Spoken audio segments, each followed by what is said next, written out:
who were the slaves of Haiti?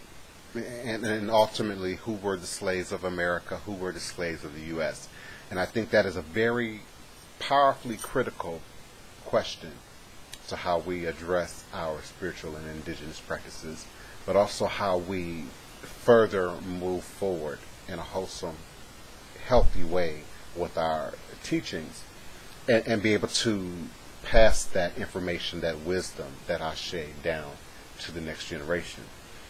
So we have to ask, who were the slaves of Haiti?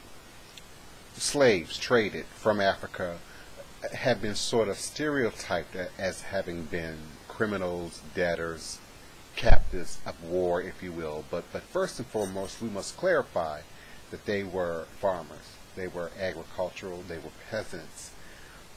Wars in the West Africa were made primarily against villages, not armies, not nations, so to speak.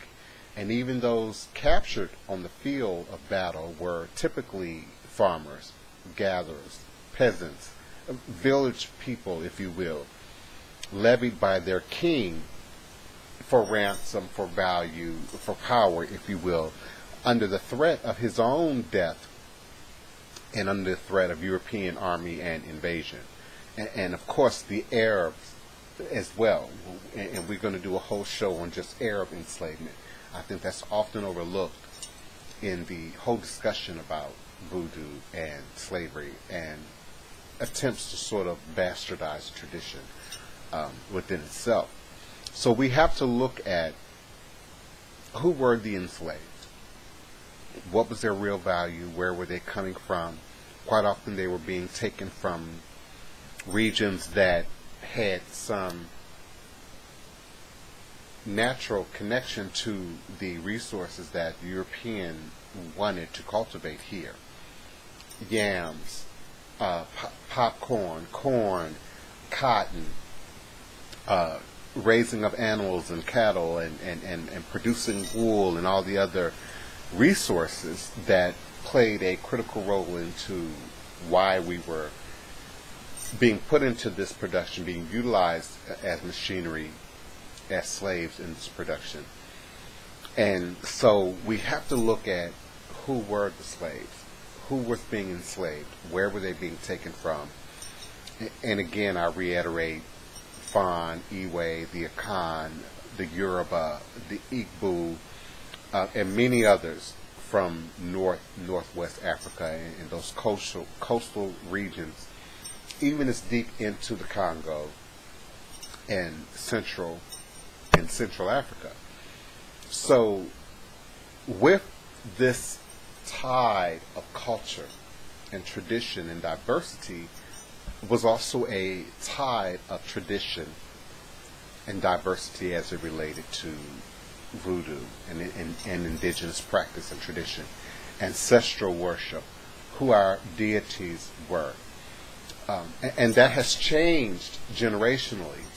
Today we hear of Legba, we hear of Eshu, we hear of Yemaya, we hear of Oshun. And sometimes we hear them interchangeably. Ifa, Voodoo, Santeria, Hoodoo, and so on. But there are many more common deities that we don't hear about within this present generation, but have always been here. Of Mamiwata, it has gained some sense of popularity more recently, but it's by far not a deity that's really new, if you will, to the Western world, to Africans here in the Americas. Mawa and Lisa, probably far more common in West Africa than Eshu, at least by that name. So their presence, if you know what you're looking for, if you know the practice, if you know the symbol, is deeply ingrained in American practice of Africans as it relates to voodoo, conjure, root working, spirit work, even in the spiritualist churches, where these gods, goddesses, deities, Lawa, Orisha, where their names may not even always be spoken, their imagery, their presence, their purpose, their realms of divinity or control, if you will, what they're said to do, still translates, still carries. The knowledge of that is still well known. So we have to be very careful about giving over our traditions as something that has been eliminated, spit up and chewed out to the point that there's nothing left of it. What is confused is the language, is the names, is the explanation.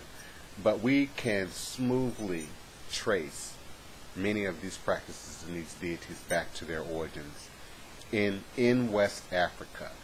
And I have to continue to reiterate that, because as we begin to talk about Haiti, revolution, and that whole revolutionary spirit has been infused into our traditions. So we don't discredit Haiti. But many, for various reasons, seek to bastardize the traditions by only looking at Haiti as the only legitimizing focal point for our traditions here. And clearly we had hundreds of years of voodoo before the Haitian Revolution.